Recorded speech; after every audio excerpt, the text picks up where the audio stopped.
Yeah, 316. Got game and pulled out his own Atari. I said sorry, I'ma have to pass like Nash to Amari. Tiger up early on a Sunday, sinking birdies while the pigskin spinning through the air, tight and birdie. It's a TD, it's a TKO, a home run, it's a hat trick. Ain't no way to be an all-star without practice. So if you down to sacrifice your life for a draft pick, it's a pretty sweet position you can live in if you have them things in the air. If you got game, wiggle like you just don't care. If you got game, playing like you got no fit, and you got game.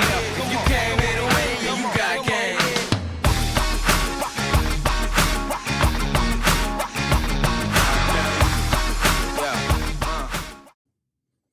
Welcome to Local Music Somewhere here on rBeatz.com. Today, as always, tell you we're going to have a great show, and I've always delivered. We always have a great show. Today's going to be a really great show. And the person that I have in here today is DJ Stout. I'm going to tell you a little bit more about him before we get going here. DJ is a legend and basically, I guess you were a pioneer, but you were also, you developed that legend status because you actually followed through and just really took over the media world when it comes to sports and also music, and now he's involved in festivals as well and marketing. And so we're going to talk about some great stuff today. Will you welcome DJ Stout? Thank you. Thanks for having me. Welcome to the show. So you come from kind of the, I guess, the earlier days before radio turned into podcasting and everything it is now. You actually, and we'll get into this, but to my knowledge, you worked for the first company that I saw that actually invested in podcast in addition to what they were doing with radio. Before we get to that, let's just talk about how all this started, because I just found this out about you, although I knew you, from the media world. I found out that this whole thing started because of sports. You actually got a scholarship, so. Well, yeah, I grew up playing, pretty much every sport, and I knew that I loved music and I loved sports, and my dad was a big music and sports fan, and, played throughout high school and whatever, and actually my uncle was a disc jockey here in Charlotte who's a legend, Paul Shad. I had no idea you two were related. So that was my uncle, and so when he was just becoming a DJ, when I was probably 15 years old, I'd tag along with him to the studio, and he'd teach me some things, and got me a job dressing up as the WSOC Bear at remotes. So I did that for a while, and then went and played soccer in college. I got a scholarship to Wingate College, and I grew up in Charlotte, so Wingate wasn't too far down the road. And then after my freshman year, transferred back to Charlotte, and then started working. Back at the time, it was Cox Radio, Cox Media, doing radio research at night. So I'd go 3 nights a week and sit in this trailer and call people down the phone book and putting in the work, playing hooks off, 7-second hooks off of cassette tapes and write down their score, and that's kind of how I got in there. But looking back at that, because you are from Charlotte, and back then when you were in soccer, did you ever think that one day we'd actually have soccer at a stadium? Never. In this place? And what's funny?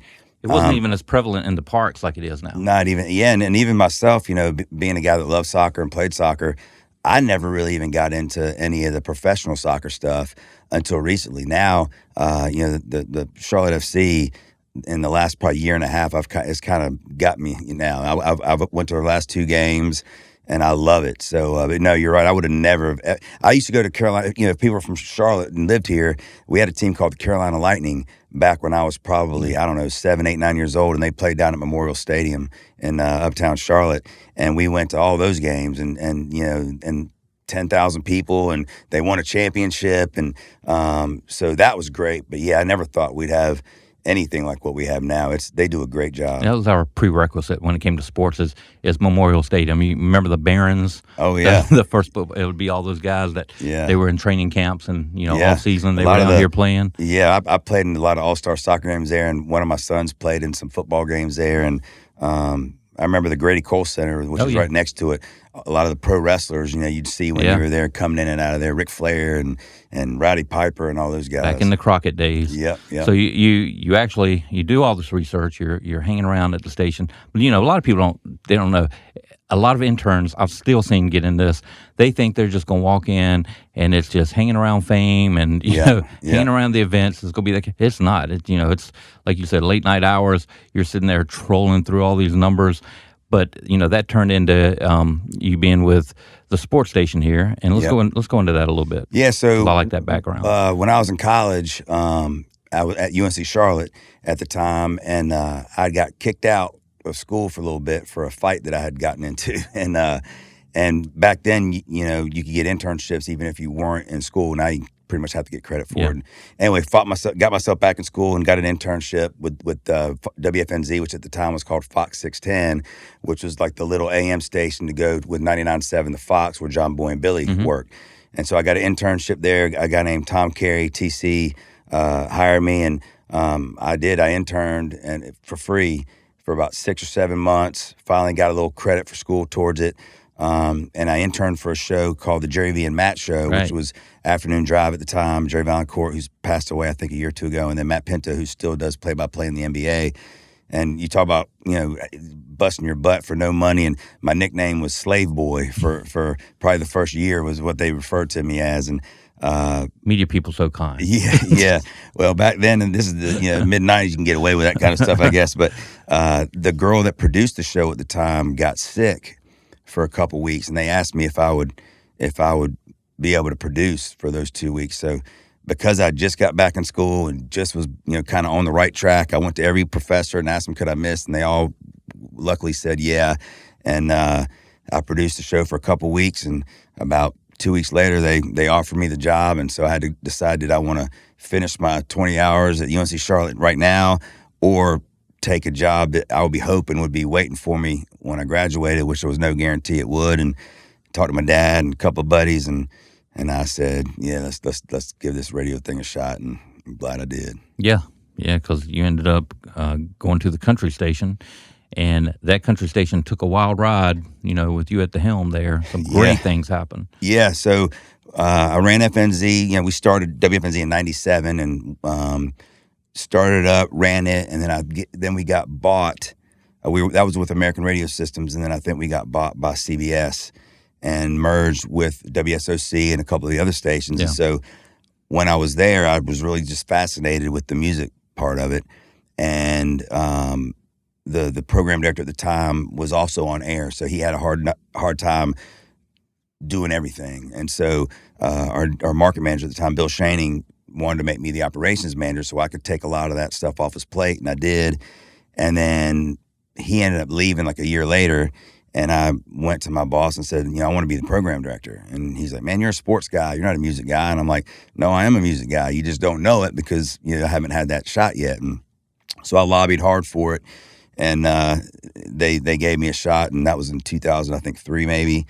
And I hired everybody, and still right now the staff that I hired in 2003 and 4 are still on the air now. Rob Tanner and Catherine Lane and Charlie and Debbie in the afternoon. Yeah. So they've been there for a long time, and so that was fun, man. The artists, because I love music. There's two things I love. Let me say this on the air. Something I know is that the country artists love you. Well, like those guys, they know you, they love you. Well, you're the guy they seek when they come to town. I think that a lot of country artists deal with program directors who don't listen to a lot of the music. And I know that sounds crazy when I tell people that, but a lot of the program directors don't listen to music. Yeah. They go by, their testing and whatever the consultant says. And I was the opposite. I was bugging them with what I thought should be the next single. And, why was this song not on this album? And I love it, and I think that's why artists and I always had really good relationships, and because of that, I was always very helpful to an artist. If they needed, if they had a song that I really felt needed to get some gas behind it, I would help them. And then artists always were great to our radio station when it came to coming in town to play a charity event or tickets to give away to a show. We did. I have, and to this day have, still really good relationships with a lot of those artists, and love it. And you were the one that made intros for some of the songwriters, even here in the Carolinas that got with those people, and they ended up with songs. Yeah, some of those people. So that came from you as well. So no doubt, songwriters are the best part of all of it because they're the brains behind it all. Right, but everybody has to get their start. And one of the things that we talk about on here a lot is your opportunities are as big as your circle. Mm-hmm. And having those people in your circle cut so many years off of things. you know, if you're out there and you're at the right events and you come across somebody like you and you deliver, you know, the things that you're supposed to deliver, then somebody, you know, like DJ Stout can take that and, you know, do something with it, and it changes lives. It does. Yeah, I always say something similar. I always say life's about who you attach your wagon to, you know, Yeah.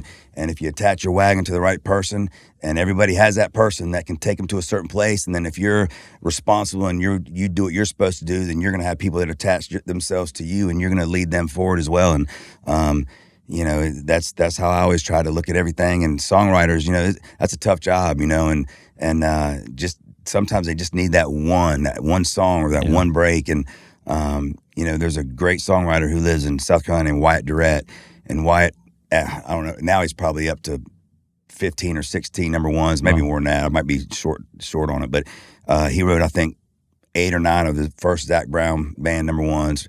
You know, Highway 20 Ride, Chicken Fried, all those, and then he's written number ones for Luke Combs and guys like that, and he kind of is a leader in that songwriting community. And so at our festivals, we do a thing called Southern Round that he started, which is just him and other songwriters, and they kind of tell the story about how because they've all written hit songs that are familiar, and they just kind of give you why they wrote it, how they wrote it, and then they sing their version. No, it's pretty cool. Definitely pulls you into the song. Yeah. And one more thing with radio before, because I want to go into your company as well. I like what you're doing there, but we were talking about who bought which station, and, you know, we got these conglomerates that bought, and the next one that ended up with WSOC at the time was Beasley Media, which they were, I think, very forward thinkers. I mean, you know more about them than I do, but just me looking on the outside. And they, of course, they even gave you the title captain. Yeah, or you like the captain. Country Format captain. Yeah, for Beasley.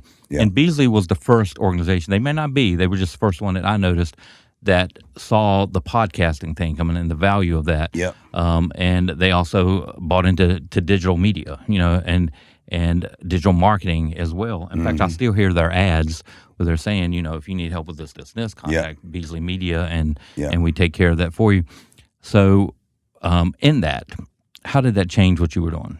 It changed a lot. I know it made you national, because all of a sudden you weren't just Charlotte, you were well, as all a over format the place. captain, I was in charge of all the stations, and you know, luckily we had good guys for the most part, and ladies that ran those stations that I worked with. But the podcasting, all that stuff really changed it, because you're right, Beasley was one of the first ones that kind of adopted it and said, look, we have to get on the front side of this, because otherwise it's going to take a lot of our pie, which it ended up doing, but it wasn't because of anything that they did or didn't do. It's just digital became so huge. Yeah. But it was awkward at the beginning, because, you know, we're having to do social media posts and podcasts and things like that. And a lot of the jocks that worked for me and others were older. You know, they didn't even know what Twitter was or Facebook.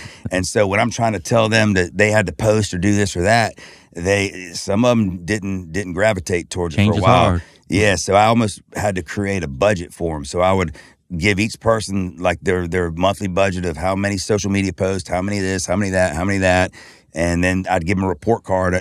My music director, Rick McCracken, was great, and he would keep this report card for me so I could go to them and say, look, you're doing good here, but you didn't post one thing last week on this or that. And now it's, you know, it's like getting up, taking a shower, brushing your teeth. I mean, everybody knows they have to do it. But they have to have a strategy with it. You got to. It's not about chasing the algorithm. A lot of artists think that. We have a lot of artists that listen to the show. Yeah. And it's definitely not about chasing the algorithm. It's strategy. Yeah, no doubt. You know? And social media, when it comes to radio or TV, to an on-air personality, you're right. You know, even songwriters and artists. I mean, you see now, guy would release an album once a year, once every 2 years, and that would be it. You know, now these artists will tell you that they don't like really going a month or two without putting a new song out, you know, because that's how the game works. It's not about selling albums anymore. It's about songs and streams and all that stuff. Content. So, you know, it's a different ball game. Yeah, it definitely is. So you and somebody you met that was very important in your life, you met, you know, I guess at Beasley, and you end up marrying, which was Krista. Yeah. You know, the thing that I thought was so great about this, and this part of your story is, I help with masterminds, so I show up with that. The hardest thing in business is getting the sales team and the marketing team to work together. Because one's always blaming the other. You know, you didn't create the correct funnel, or, you know, you don't have this out. You're not making the right amount of calls, whatever it is. and you put them in a household and they're married. Yeah. you Yeah. have the two of those together. But you guys formed this great company. So let's talk about Stout Factor. Yeah, so I met my wife when she came and started selling for our radio stations and at Beasley. And I was the operations manager and program. So I was on charge. I always describe it as I was in charge of everything that came out of the speakers except commercials.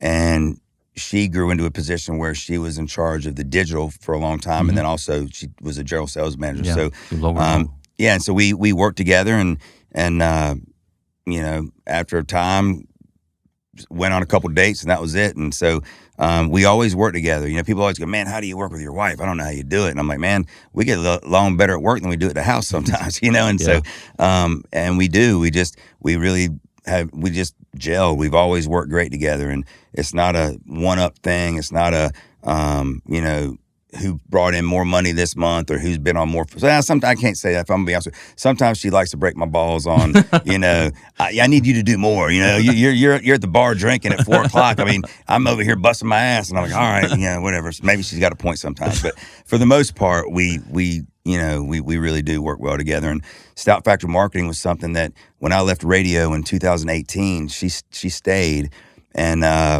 I left because the festival business was starting to kind of grow, and we had started this agency but not done much with it.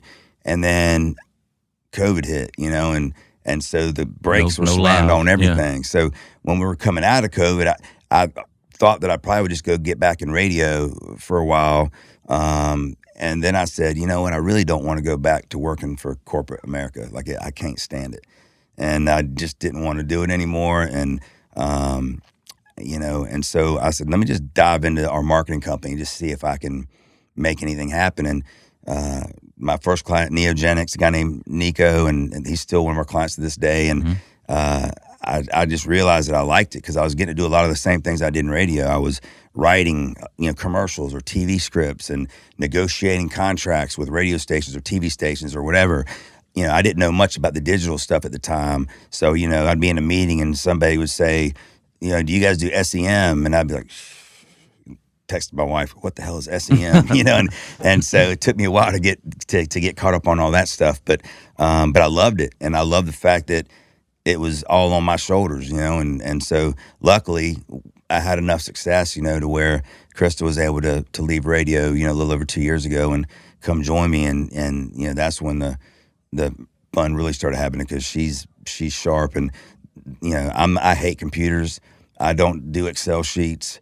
I write everything with my handwritten, and she can do all that stuff. Like the stuff I stink at, she's really good at. Yeah. And I weakness in marriage. Yeah, greatness. And I do all the creative and do a lot of negotiating and the stuff that I like to do, and so it works out well. No, you're the perfect guy to ask this. So I want to ask this because, like I said, I deal with businesses and also deal with recording artists. How can small business and independent artists better leverage local media? Well, first one I would say is be active on social media, but like you said earlier, have a game plan. So, you'd be amazed on how many clients that we have that have no social media game plan. Yeah. And just posting. Yeah, and just not even posting and nor strategy. So a lot of our clients hire us to do that for them. But that's number one, because social media is free marketing if you do it right. Same thing with an independent artist. You can sit there and I've got buddies of mine that are in Nashville and I can't go on one of their pages without seeing them sing a new song, and I get it, but I always think to myself, man, they're just throwing everything up against the wall to see if something sticks. Like, maybe put out one song and try to ride that for a while and see if it catches fire. See if all of a sudden it starts streaming. And because listen, when you're looking to record labels these days have budgets to sign people that are internet sensations, and it drives the true artists, as they like to call themselves, and they are. It drives them crazy because some dude could be on TikTok singing a song and have 2 million streams or whatever the case may be, and they're getting signed by some of these record labels. And then there's guys who are busting their butt, great musicians, great artists, do it the hard way that aren't unsigned. But social media is number one. If you can do it right and have a strategy and stick with it, And then also, having buddies that will share things. You know this from the podcast stuff. The more people that you can kind of get in your village to try to spread the word and help each other out, and that would be number one. And like I said, it shocks me how many businesses we deal with that have no social media strategy, none. That was one of the reasons we got the podcast thing started, and also, seminars on the music industry for artists is saying, you want to be booked on these things. What are you bringing to the table? You got to know about not just your brand, but your story and your strategy and super fans, and how does your live performance play into that, and how you're even putting together your live performance. That's why I have those kind of coaches, come on the air and help them with that as well, because, it's the thing of businesses are now seeing, I need to be a part of music. And music has so many opportunities to be involved with business. And of course, there are companies like yours. That's one of it's one of the big things you do now. You're involving, of course, businesses with festivals. You understand the great importance of local business as well, and how that brings that in. One thing before, because I want to go into that part. That's the thing I want to talk about in our second part here. But I want to see how. What do you think Charlotte still needs to grow as a music city, like a top tier music city? Charlotte has a lot of great musicians. There's no doubt, and they need some education, but no question they are quality. But I also think that it would be great if we had like a centralized location for musicians. Like a Broadway in Nashville or something. I know the Music Factory, kind of tries to do a little bit of that, and they've got a pretty cool thing down there. But I think if Charlotte could develop an area that musicians would gravitate towards, writing, singing, performing, learning, all the things you talked about, I think that's what, and it's been talked about. I've been in meetings for 20 years about people trying to figure out the right way to do it and where to do it. But I think... And they all have to cooperate too. 100%. The people that are talking. 100%. And it's not easy. It's got to be more than just DIY. DIY is independent artists, and it's a thing that keeps them kind of local and regional. If there are artists that want to be national, maybe even global, they need to understand your management changes at that point. There's bigger needs. There's companies you have to hire. There's money you have to go and get. But you need to understand those things. Of course, you start at the DIY level.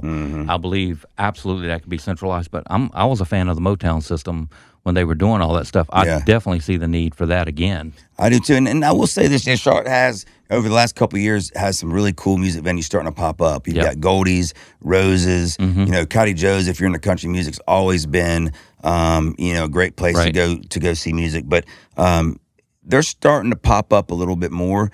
It's a competitive, this is the other part of it. It's so competitive when it comes to booking artists. I mean, it's becoming almost impossible because you're dealing with radius clauses. You're dealing with, I helped book a venue in Quakertown, Pennsylvania, and we're surrounded in 30 minutes from Philadelphia. It's almost, and then the money that these guys and the ladies are wanting these days, it makes it really hard for the venue to make money. And so that's a part of it too. What kind of value are you bringing to the table as the artist? 100%. Money. And you can't expect these venues to continue to throw out all this money when they're getting their butts kicked in because they're having to pay these rates that really don't match what they should. But they don't want to not have any acts, so they bite the bullet and hope that they get lucky. But the margins are so small a lot of times that that's a big issue even with festivals. I mean, booking these artists nowadays ain't cheap, and it's competitive as hell. And we're going to go into that in the second part because we're going to talk about festivals. But the thing is, on that, we could do a whole show just on how because you see all these individual promoters back in the 80s, and then it became the big companies because they had a great business head for what they were doing there, and a lot of the promoters faded away. But those promoters, the artists, their contracts, the way they were worded, the promoter was never making any money, or rarely making money. So why would they have the artist back in the second year? And why would you bite that hand that feeds you? And so we could get into that just in one show. That could be one show with me and you. Yeah. But we're going to take a quick break to hear from our sponsors, find out more about what's going on with trending and with rBeatz. But when we come back, I got DJ Stout in the studio. We're going to talk a little more marketing. We're going to talk festivals. And so that's going to be really cool. Stay tuned, and we'll be right back right after this.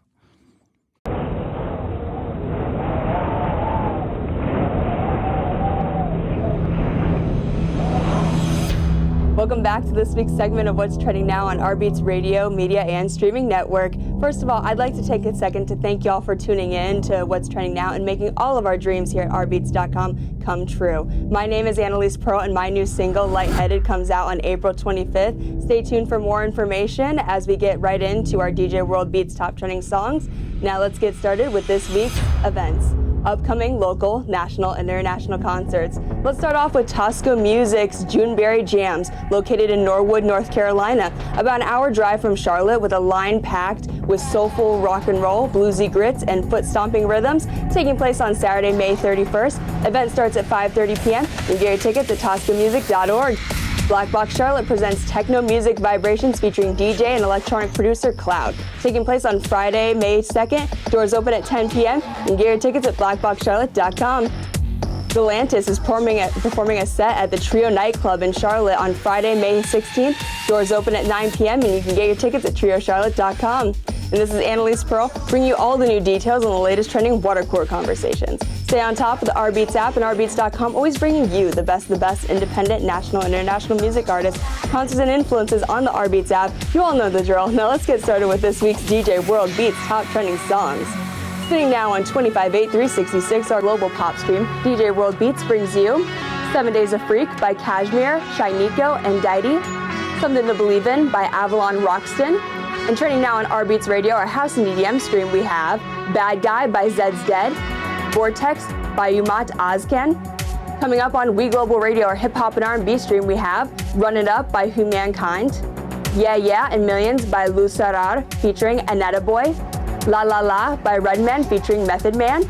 And closing out on USA Heroes, our classic rock and country station, we have Glass Heart by Dark Chapel and Still Dancin' by Billy Idol. And that concludes this week's countdown. Be sure to check in at our social media sensation show, What's Trending Now, and be sure to check out rBTZ TV on YouTube and rBeatz.com, and be on the lookout for my single, Lightheaded, coming out on April 25th. Thanks for watching.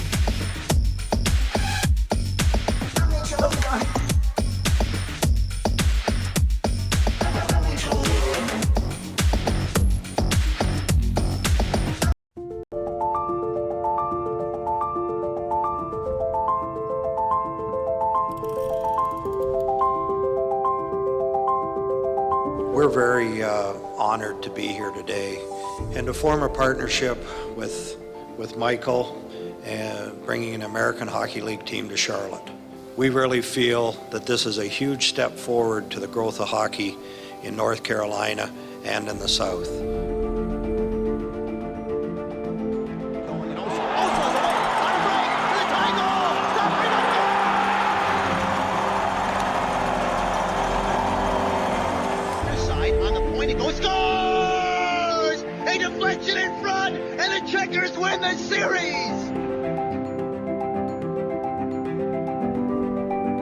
This is my new home.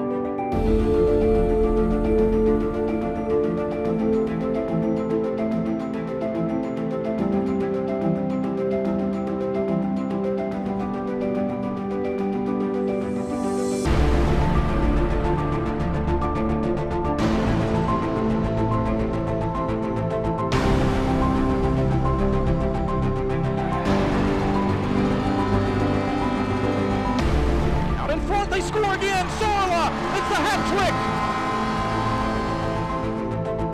And Elkovich for the empty net. He scores. The longest game in American Hockey League history, and we are in the midst of it. Rebound chance. St. Patrick. They're going to the Calder Cup Finals. The Charlotte Checkers are Calder Cup champions! They are the kings of the American Hockey League, and there's no one left to beat. Lawrence can win the game. Fake shoots! It's been 590 days since the last hockey game in Charlotte, and the Checkers will don a new affiliate on their sweaters and a familiar face as their new captain.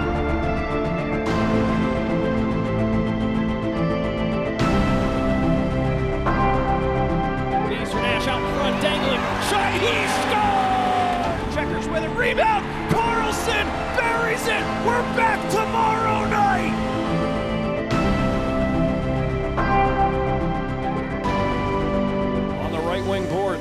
Markevich finds some ice shot. He scores, and the Checkers have their first lead of the Queen City Outdoor Classic.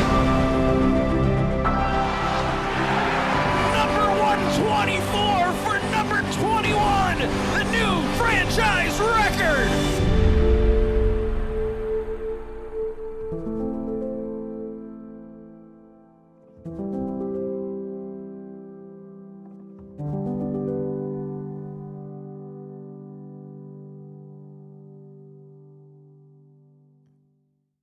Welcome back, and we're talking marketing. We're talking music. City of Charlotte that's growing. I got DJ Stout here with me, and DJ comes from a long line of cool media jobs, but got involved with his own marketing company, and he markets not only businesses, but he also markets festivals, and we're going to talk about those here a little bit. One, you took.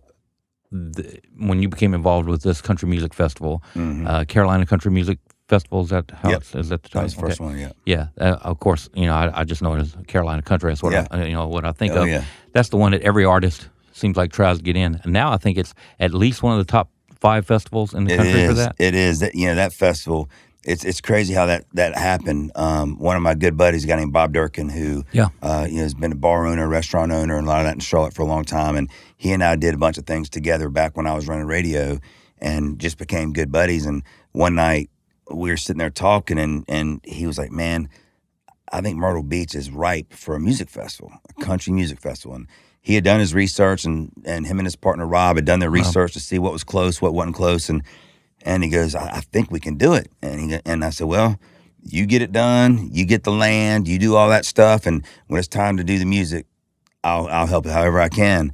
And so a few months later, there's a ring. I'm making dinner, and there's a ring at the doorbell, and I answer the door, and it's Bob, and he's got a brown bag in his hand. And I said, man, what are you doing here? And he hits me in the stomach with this bag, and it was a bottle of Jefferson Reserve. I'm a big bourbon guy, and he said, "You're up." I said, "What do you mean I'm up?" And he goes, "We're doing it. We're doing it now. We just need to do the music." So we sat at my kitchen island that night and made a list of artists, and I'm calling them, tweeting them, or texting them, and just saying that, hey, you're gonna, because with festivals, there's a lot of pop-up festivals that come and go. Right. A lot of them can be shady. You just never know who's running them, right? And so the main thing I did, and if they're safe. Which exactly, that's one thing. Exactly, and these guys are solid. Exactly, and so that's what I wanted these artists to know, that when offers came through, it was from a group that's trustworthy. They're going to do it the right way, and they have. I mean, it's been CCMF in Myrtle Beach sells out every year. This is year 11. Great lineup this year too. Yeah. I mean, we've had it, and the great thing is we, every year when we sit down and try to figure out the lineup, it's become a lot easier, because now a lot of these artists call us, hey, Chesney's going to be touring stadiums only this year, but this next year, he'd love to do the festival. And so we can get that kind of thing done early. And really the only artist that we really haven't had Chris Stapleton before. And which is ironic, because Stapleton was sending me demos, back in the day before anyone knew who he was, and always been a huge Stapleton fan, but it's never lined up to get him. But I think he's really the only big name that we haven't had, and that the lineup this year, you're right. I mean, Jelly Roll and Kid Rock and Lainey Wilson. I mean, and I tend to get them all mixed up now, because we've got Barefoot New Jersey, which is selling just as well as that one. I didn't know that was yours. Yeah, that one. And then we've got a new one coming here this year, Field and Stream. That everybody's excited for that. We're excited about that one with their church, and almost had that last year. I don't think it went off last that year, hurricane right? that came through wiped out the whole campgrounds and all these things, and so we had to delay it for a year. But I think that probably ended up being a good thing, because gives you more. Starting a festival that first year is always, you never know what's going to pop up, and so having another year under our belt to really get ready for it, I think will be a good thing, and people are excited. No, I got to tell you, the thing that I think, I know it may seem a small thing to a lot of people. We had this guest on when she was having the trouble with the high school stuff and all, which was Bailey Marie, but you guys, Bob and all, took her right in and put her just about on everything. I mean, she's on every lineup that I see that you have. Yeah, including Lovin' Life, which is actually today. Yeah, Sarah Lee from Cat Country, who I do a lot of stuff with as well, she was fired up about it. We saw the story, and it's funny. I text Bob and said, "Hey man, we need to get this girl on some shows," and Bob had already beat me to the punch. He is already on top of it, you know, and so, you know, that, listen, that's a perfect story of somebody who had some, you know, a hurdle to climb over, and people rallied behind her and lifted her up, and now she's doing her thing, you know, and we try to do that with a lot of these artists that we have on. And we also do a lot of stuff with all of our festivals with the military, where we donate portions. You know, we do the coolest thing. If you haven't seen it at one of our festivals, you got to see it. We give, at our country festivals, we give a PTSD dog to a veteran every single festival. And they literally jump out of a helicopter or an airplane with this dog, and they parachute down onto the beach, and then they walk up and surprise the veteran with it. And these dogs are just, you know, the smartest dogs you've ever seen. But it's really cool. So we tie into the military a lot, and which obviously fits country music like a glove, but should fit every type of music like a glove, in my opinion. But we do a lot with that, and yeah, having successful festival allows you to kind of do a lot of those things. That we give money back to. We do a golf tournament, things like that, where we donate the money back to local schools and music departments, because a lot of those budgets get cut. You know, last year we had the baby who lives up at Lake Norman come in and went to Garinger High School for us and did a little thing. And, you know, you're bringing a superstar into a high school. So, you know, that's the important part too, is life changing. I mean, these things literally, they change lives. Yeah. But you always, one of the things that I do in the field I do, being an artist manager before, working with a record label, and of course doing this now, is that I read a lot of bios of people. And every single bio, there was that one person that changed their life, that got them on a trajectory that, you know, where they ended up in music or acting or whatever it was. And those kind of things, you know, those are the ones that do it that they remember. Yep. And, you know, one thing I remember Bob talking about, when we're talking about Bob Durkin, is he was talking about when you go into a city to do a festival, you're messing with their traffic, you're messing with their flow, and you got to have the businesses involved. This is where you're a master, you know. So you've played an important role in the growth of the festivals, probably from that being one of the biggest factors, I would think. So how important, I know I'm asking the right person here, how important are local businesses? It's crucial. It's crucial because like Bob has said many times is, you know, you want everybody to buy in and understand that this is something that can be really cool for your community. You know, in Myrtle Beach, we're the number one thing for their economy every year. So we're, you know, hotel rooms, restaurants, gas stations, you name it. It can be something that's really valuable to these small business owners. Right. And so if we make sure that we include them and do our best to, you mentioned traffic and things like that, to try to make everything as smooth as we can, listen to their feedback when they give it, and then tie them in, whether it be through sponsorships or charities or things like that, which we do all those things. It's important. And, you know, every community that we're in Wildwood, New Jersey, you know, it's the biggest thing for their community in the entire year when it comes to their economy. And so here in Charlotte, you know, obviously there's a lot of big deal. You know, Charlotte's a big city, right? So you've got the NFL, the MLS, NBA, every concert you can think of, the Knights, the Checkers. So there's a lot going on. And so, you know, there's a lot going on. And so it's a little different here, but the city of Charlotte worked with us right out of the gate. And that's one thing when you're talking about just those, you know, you have the football team and the NFL team playing at a stadium. You have the Knights, you know, they have a stadium uptown now. Stadium. They refurbished the Bowplex, which is where the Checkers play. Yep. All these, they have ties into music as well. You know, they're kind of multi-purpose centers now. And so the sports and the music scene have benefited from these local businesses, and local businesses have absolutely benefited from the other way around. No doubt. We have great relationships with, like I said, local businesses, local schools. You know, they understand how important this can be.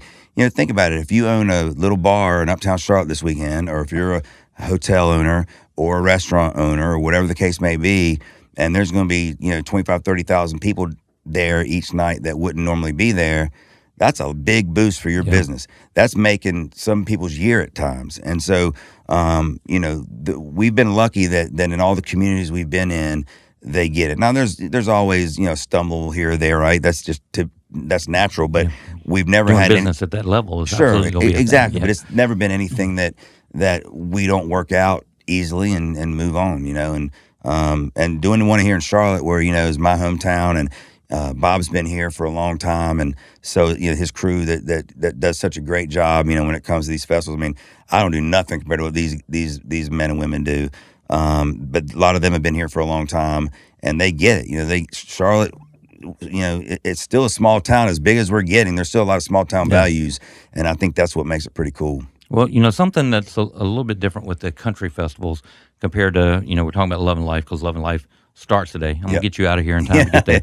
But in that, with country, I've always felt that the artists have a longer shelf life. And so you have people that are bankable, that you can do each year. Pop and rock are a little bit different. But what I've seen you guys do is you catch the artist, it seems like before anybody has caught on. And I don't know if it's luck or you just have good information and foresight, but like Benson Boone, when you guys were announcing him, I had no idea who this guy was. And now you see him on absolutely everything. He's blown up, hasn't he? I mean, we compare it to almost... And deservedly so. No doubt about it. Like I told you earlier, I've not seen him live before, so I'm going down there to see Third Eye Blind just because I'm old and I love those guys. But I'm excited to see Benson Boone. And we always look at it and say it's kind of like the stock market. So when we look at artists, we try to find an artist that we can get now for this price that when he actually plays is going to be way up here. I can give you examples. I won't say their names, but I can give you examples of artists that we got for $25,000 and the next year we're writing them their first $1 million paycheck. So, it happens fast a lot of times, especially in the pop world, when they're international. With the live right now, Chappell Rowan, I mean, all these people that were you've nuts. Never heard of, 2 or 3 years ago, unless you were in that demographic. 100%. And so we try to predict best we can. I mean, you've got your staples. We know that we can put Kenny Chesney on a show. And it's going to Dave Matthews Band. So you've got your staples.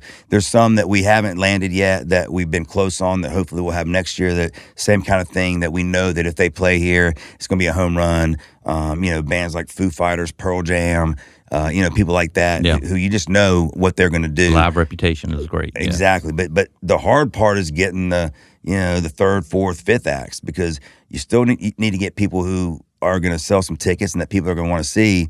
And then you've got a budget, you got to keep in it as well. And the one thing that we do with the Charlotte with Lovin' Life, we do have it's a potpourri. You've got pop, like this is a great. We've had DaBaby, then you got Dave Matthews, Petey Pablo, Stevie Nicks. This year, Weezer. Benson Boone, Third Eye Blind. So we really do mix it up a lot when we in our non-country. And this is the only one that we do that's non-country right now. So, but it's been kind of fun from that standpoint, because you really do have something for everybody. You do. We don't really worry about country here in Charlotte because Charlotte gets every country show. The PNC gets, they get them all, or the Arena or Cowdy Joe's. So, we know that that's a spot that we really don't have to fill. If not, not that we won't do it if the right act came along at the right time. Right. We would probably, but we don't feel the need because Charlotte just does so well with country already.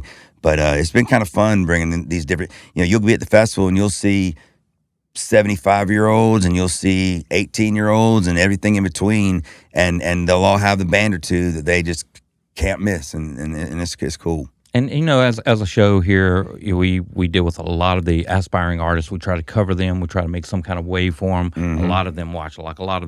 Yeah. And you guys have just been the best at showcasing local artists. So, well, we have that local stage, which is pretty cool, and and then we do contests throughout the year, for local bands or independent bands to try to get on, and we've had a lot of artists that weren't signed who now are signed.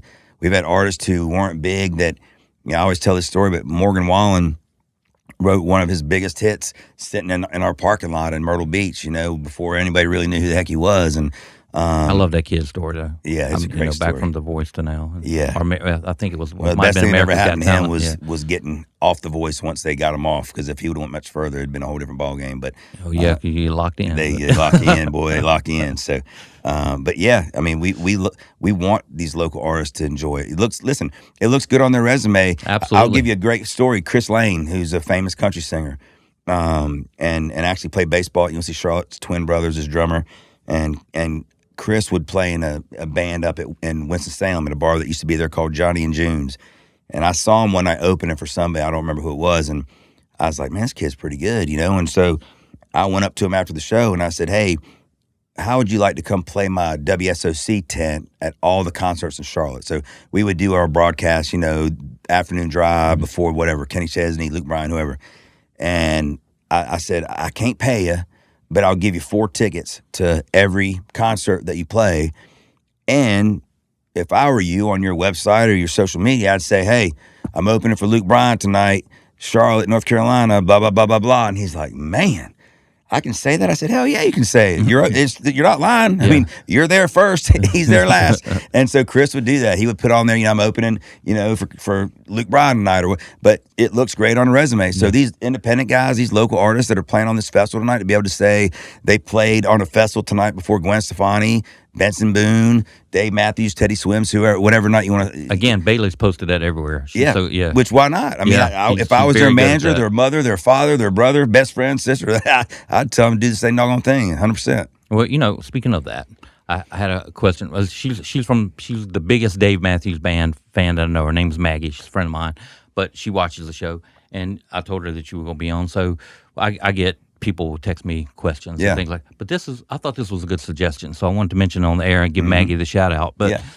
she was talking about, because you guys signed some of these people, so soon, that as things are first being announced, like a lot of them, you have, you'll even add some, and people there's certain demographic that know who everybody is, but there's a lot of people that are ticket buyers, because you guys draw from various ages. I have friends older than me that couldn't wait for, last year. They were buying their tickets early and all of that. Yeah. But she was like, is there a Spotify list? Are they doing a Spotify playlist that's just the artists that are on this show?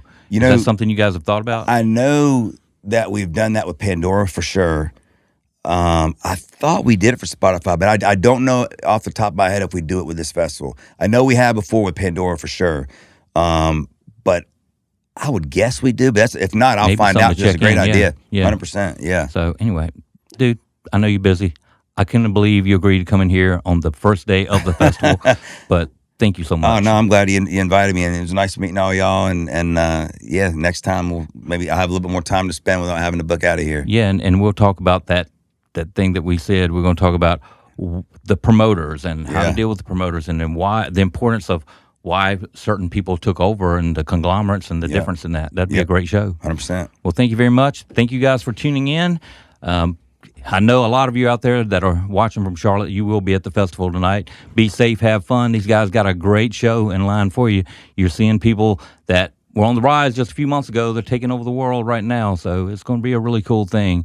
And tune in to the other hosts, Greasy Keys, Annalise Pearl, Jennifer Busco, and of course, come back in for my shows when you can. I'm looking out for you. Look out for me. Anyway, thank you for tuning in. Thank you for supporting rBeatz. Until next time, much love. Yeah, 316. Got game and pulled out his own Atari. I said sorry, I'ma have to pass like Nash to Amari. Tiger up early on a Sunday, sinking birdies while the pigskin spinning through the air, tight and birdie. It's a TD, it's a TKO, a home run, it's a hat trick. Ain't no way to be an all-star without practice. So if you down to sacrifice your life for a draft pick, it's a pretty sweet position you can live in if you have some things in the air. If you got game, wiggle like you just don't care. If you got game, playing like you got no fit, and you got game.